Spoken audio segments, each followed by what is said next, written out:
আজকে বেসিক্যালি ছিল শশীর বার্থডে সেলিব্রেশন। কিছু বলবি না নাকি?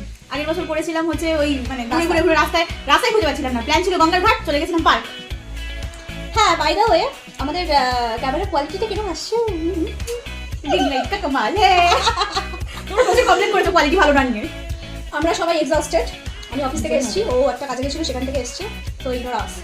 শশী অফিস থেকে, শুভদীপ অফিস থেকে। তো বাকি তো ডেকোরেশন সব দেখিয়ে দিয়েছি, আর এবার খাওয়া দাওয়া দেখাবো। And that's all. টাটা। ইতনা সফট আলুটা ধরতেই ভেঙে গেল। যে সেই বিরিয়ানিতে ফুড ব্লগাররা দেখায় যে ধরেছি আর ভেঙে গেছে আলু। আর এই হচ্ছে চিকেন। চিকেনটা খুলে খুলে পড়ছে না, চিকেন খুলে খুলে পড়ছে না, ওটা আমার ভালো লাগে। কারণ আমরা কেউ চিকেন খোলা খোলা পছন্দ করি না। হ্যাঁ, এবার আমি খেয়ে বলছি কেমন লাগবে। দেখি দেখা। দেখাচ্ছি তো, এই তো নেই প্রথমে।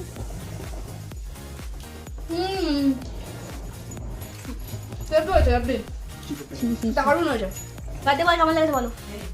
বলতে না খেতো বলতো না খেতো। কথা হচ্ছে যে একটা অনুষ্ঠান আছে সামনে, তো মোটামুটি 10-12 হাজার টাকা খাবার পিছনে খরচা হচ্ছে।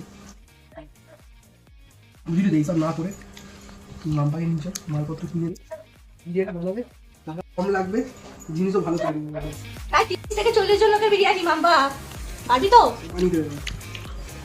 তবে অনুষ্ঠানটা যেন ভুলে গেছি। টাটা।